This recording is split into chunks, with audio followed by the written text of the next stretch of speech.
Mogoče za začetek mečka sistematizacije, ki sem jo naredila sproti, pravzaprav medtem, ko sem poslušala kolegice. Tema spolov in medijev, seveda tudi novih medijev, se je kar pošteno razširila. Poleg pričujočih prezentacij, ki so se v glavnem nanašale na ženske v medijskih poklicih in na to, kako delujejo medijske oblasti, spolne perspektive, imamo seveda vsaj še 4 možne perspektive pogleda na medije in spol. Seveda je tu zelo pomembna perspektiva medijskega občestva oziroma medijske publike ali pa nova medijske publike, če hočete. Sumi so to zelo popularne študije, ki pri nas kar nekam manjkajo. Se mi zdi, da preprosto nismo še prišli do tja, ker še ni bilo ustreznega interesa, skratka gledalstvo, bralstvo, učinki medijev, novih medijev na njih. Potem je seveda tu kategorija večkrat omenjenih, vključenih v medijske vsebine. To smo te ljudje, ki v medijih nastopamo kot strokovnjakinje oziroma strokovnjaki, bodisi kot avtorice, avtori, kot komentatorice, komentatorji ali pa preprosto kot tisti, ki naj bi dali neko relevantno strokovno mnenje. Tako rekoč, ki ne bi na refleksivni ravni dali krono na določene medijske tematizacije, pravzaprav kar zahtevna vloga. Potem je seveda tu pomembna tema tematizacije spolov, skratka, kako sami mediji pristopajo k problematiki spola. In petič, seveda bom zelo vesela kakšne dopolnitve, je vključevanje spolne perspektive v tematizacije različnih problematik na resorjih, na primer že omenjeno gospodarstvo, politika in tako naprej. Sama bom plula tlele saj po med 3 omenjenimi perspektivami, to je kategorija vključenih v produkcijo medijskih vsebin, tematizacija spola v medijih, kjer je seveda zelo pomembna problematika jezika, kot je kolegica omenila, in seveda vključevanje spolne perspektive v obravnavo posameznih resorjev. Zdaj pa za majčkan relaksa bom začela anekdotično pravzaprav, ta svoj uradni del prezentacije. In sicer s tema pravzaprav 2 anekdoticama bi želela ponazoriti ta svoj prvi del, ki govori o prikritih mehanizmih diskriminacije žensk v medijih. Ko sem začela s problemom pornografizacije kulture in seveda predvsem medijev, ob tem naj se zahvalim kolegici Brankici, ker brez nje prodor medije ne bi bil tako uspešen, kot bi bil s to problematiko, je seveda se kaj kmalu pojavila na sceni tudi mladina, ki je hotela narediti z mano intervju. Lahko si mislite, da idejno ozadje, zakaj je bilo meni s to temo, ni bilo zelo dobrohotno. Kot vemo, je mladina predstavlja tisti medijski del, ki je nekako od nekdaj levičarsko-liberalno usmerjen in je sodelovanje z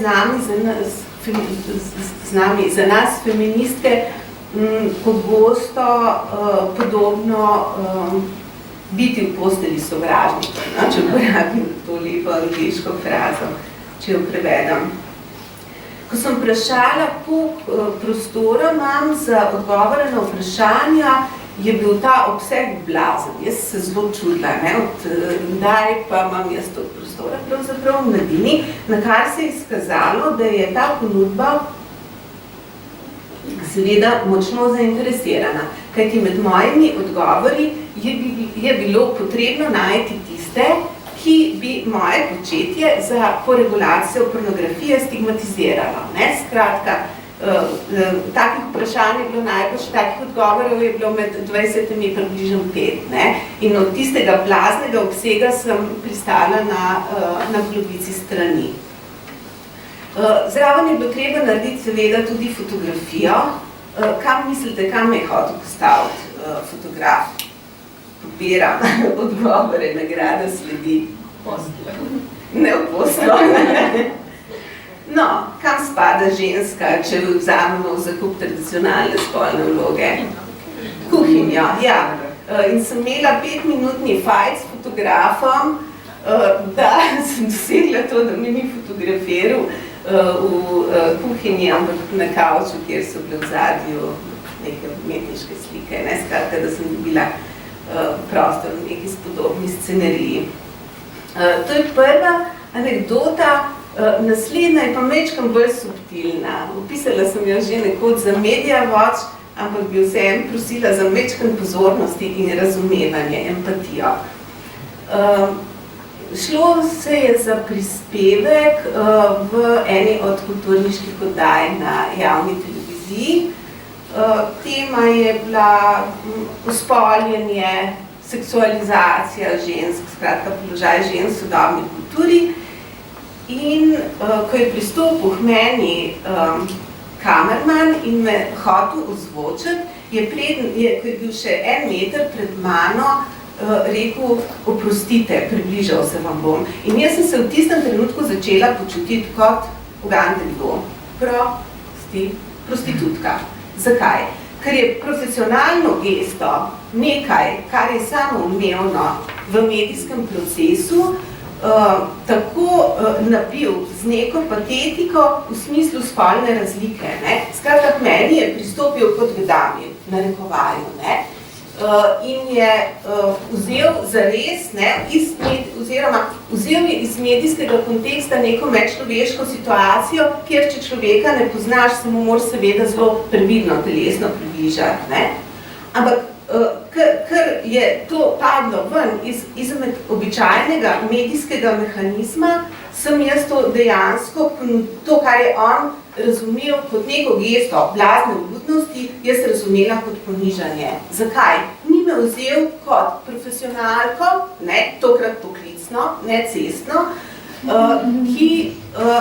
ki pozna pač to medijsko proceduro in ki zasluži tudi tak pristop. Upam, da sem bila razumljiva, no? Ampak dejansko sem bila prizadeta. Prizadeta sem bila celo še naslednji dan in to tako, da sem potem to spravila v članek. Ne?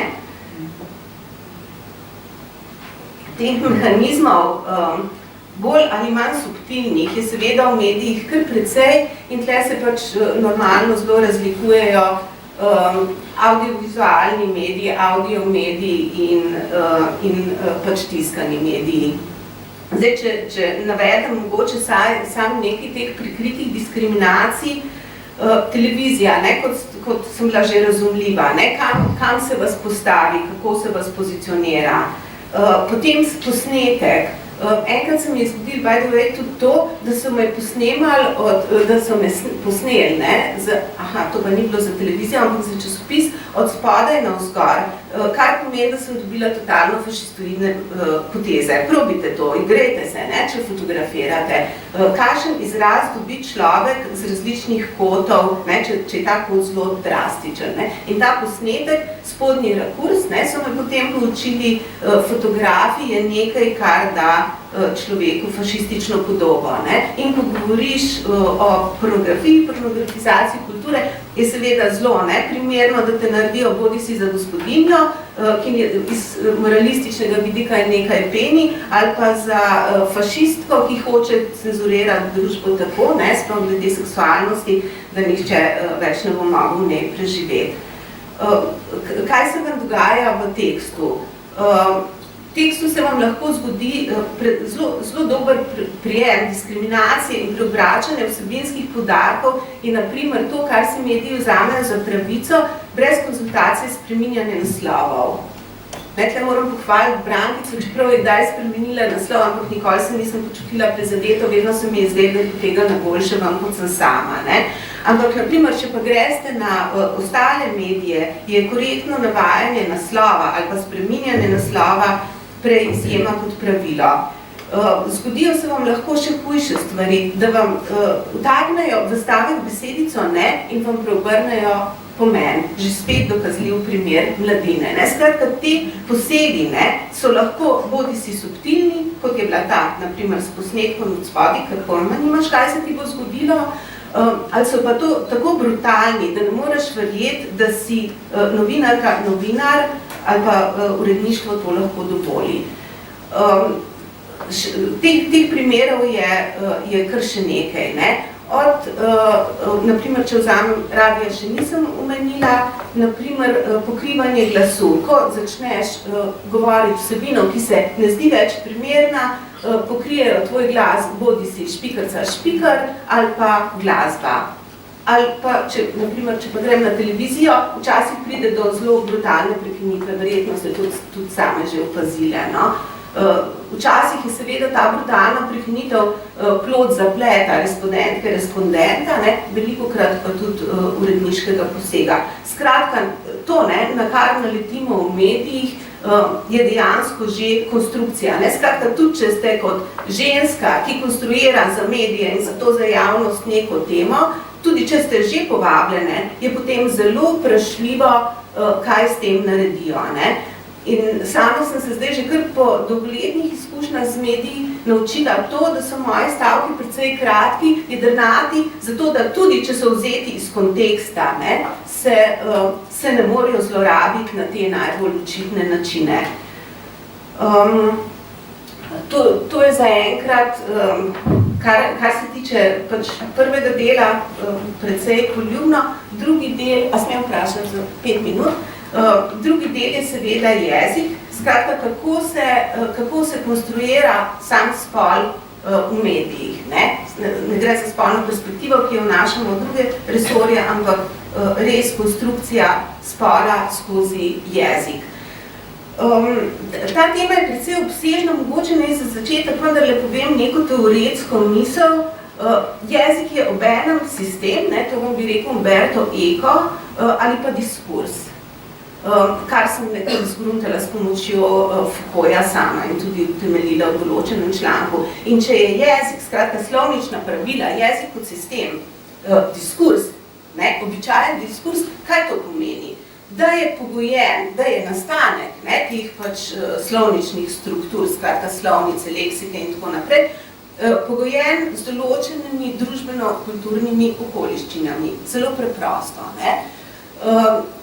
In nekatere stvari razumemo kot časovno spremenljive, to je na primer leksika. Stalno je debata o novih besedah, anglicizmih in tako naprej. To verjetno vsi poznamo. Dočim slovnica, sama slovnična pravila se pa razumejo kot nekaj tako rekoč danega od transcendence. Je tako, Spreminjati slovnična pravila je tako rekoč nezamisljivo. In kako na primer dopovedati, da lektorici ali pa lektorju v časopisu, da z minimalno kršitvijo slovnice, ki je na primer na področju literature, beletristike, še umestna, lahko spremeniš to, kako določeni tekst posreduje, kako določeni tekst konstruira spol. Zdaj bom primer, ker nimam medijskega primera, bom navedla literarnega. Suzana Tratnik ima, ne vem, v kateri od svojih zbirk, zgodbo Šivanje princeske, v kateri se je igrala s tem, da spol do konca zgodbe ni razviden. Čeprav je ta dejavnost, šivanje, se priliči ženskim tradicionalnim vlogam, v bistvu z orodji slovnice pokaže, da temu ni tako. V bistvu dekonstruira to tradicionalno spolno vlogo preprosto, da se izogne temu nekemu generalnemu slovničnemu pravilu, da naj bo spol slovnično zaznamovan. Ampak da ne kompliciram zadeve bolj kot je treba, veliko lahko naredimo tudi v okviru tega, da slovnico spoštujemo. Poleg naslavljanja, na katerega me je opozorila kolegica, ki me je tudi povabila k tem sodelovanju in se na tem mestu zahvaljujem, tega najbolj običajno spornega naslavljanja. Da rečemo, na primer, en prink, prosim, gospa Brankica Petkovičeva, a nam je že vsem prezentno, ker ne živimo v Makedoniji, da je to neustrezen izraz, ker pač priimek izraža svojina, in nismo niti lastnina svojih očetov, niti lastnina svojih mož. Kolikor smo poročene, da naprimer ne moramo uporabiti drugega izraza klošarskega naslavljanja z gospa in lastnim imenom. Zdaj, tiste, ki ste dovolj stare, da se vrnete v čase socializma, a veste, koga se je tako naslavljali? Z gospa, gospod in lastnim imenom. Obrtnike, čeprav so bili vsi ostali, naprimer tudi ljudje na položajih, nadrejeni tovariši, če je slučajno kakšna družina iz partizanske nomenklature imela svojo osebno likarico, je bila ta likarica naprimer gospa Mici. Sama imam gromozanske probleme z naslavljanjem z damo. Čeprav smo tudi danes ta izraz slišali in se upravičujem direktorici Mirovnega inštituta, ker je ni več tle, da bi to lahko povedala naravnost, ampak upam, da jih boste poročale. Moja generacija, ki je rasla gor med hipijevstvom in punkom, je izraz dame uporabljala za, že spet, ta beseda, spolne delo, ker bom tokrat korektna v jezikovnem izražanju. Skratka, dame noči, dame, skrajšano dame. In tudi, če pomislite na dan današnji pomen, dama je ženska, ki uživa neke prestiže, je tako, bodi si zaradi svojega statusa, ekonomskega položaja, karkoli že. Zdaj, če hočem nasloviti svojo kolegico, ali pa če me kolega tako naslovi, postane moj položaj mečkan ambivalenten, kaj zdaj hoče s tem? Hoče biti pokroviteljska ali pokroviteljski, hoče izpostaviti, da ima nek privilegij, kar ga druga oseba nima.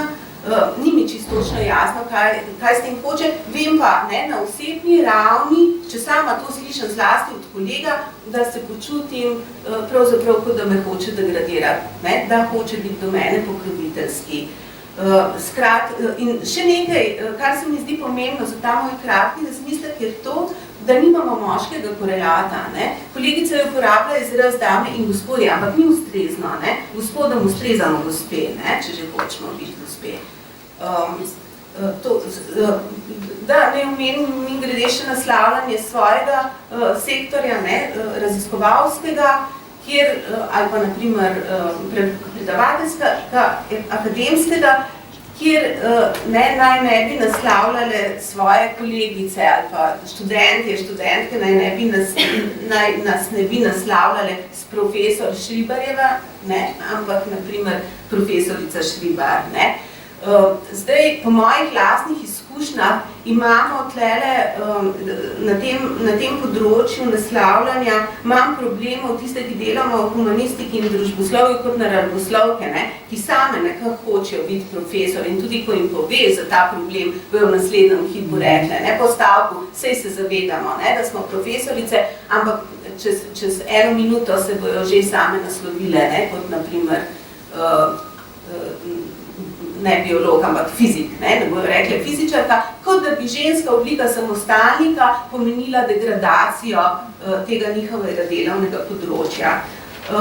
Toliko o naslavljanju, gotovo je tukaj problemov še več, sama bi opozorila na skladno, kar je pač, kamor gre manj pozornosti običajno, ampak kot veste, ima slovenščina zelo bogato sintakso, stojiko sintaksa, skladna, kar se tiče spolov, seveda potem tudi. Na zbirko Muko sem našla slovenista, ki opozarja na slovnično legitimno možnost ravnanja glagola po ženski obliki, če predstavljata osebek, če je osebek sestavljen moškega in ženskega slovničnega spola. Bom povedala primer, da bom razumljiva. Naprimer, kolegice in kolegi so predstavili temo ali pa kolegi in kolegice so predstavile temo. Skratka, še vedno ostajamo v okviru uradne slovnice, če prilagodimo glagol samostalniku v ženski slovnični obliki. In to se mi zdi zelo pomembno, verjetno moram zaključiti. Zdaj bom pa kar takole malo ad hoc opozorila na nekatere medijske tematizacije spola, na nekatere izraze, ki se mi zdijo zelo sporni in zato to bolj pomembni razmisleka pred uporabo. Najbolj sporna je gotovo raba biološkega spola. Če uporabljamo gender in rečemo družbeni spol in biološki ali pa naravni spol. Zakaj? Ker je biologija tako kot vse ostale znanosti zainteresirana. Skratka, za seboj ima neko idejno podlago in so biologija kot veda, biološke interpretacije spola pogosto močno spolno zaznamovane na diskriminatoren način. Sama sem delala temo menstruacije, brala medicinske učbenike in ne boste verjeli, na kaj sem naletela. Menstruacija se, pazite, biološko in medicinsko opisuje kot nek proces razpadanja v ženskem telesu, dočim moška produkcija semenčic kot nek hiperindustrijski, superfrajerski proces. In to nam počnejo znanosti, ta navidez tako objektivna polja. Skratka, rabimo pa rešitev, kako upozoriti nase kot na utelešene ženske, tako da preprosto uporabimo izraz telesnost. Telesnost, utelešenje in tako naprej. Ali pa ženska fiziologija, ženske anatomije in tako dalje. Naslednji izredno sporen izraz, ki se je danes pojavil dvakrat, se upravičujem prizadetim, upam, da ne bodo, ena je že šla, je izraz feminizacija poklica. Imamo tudi...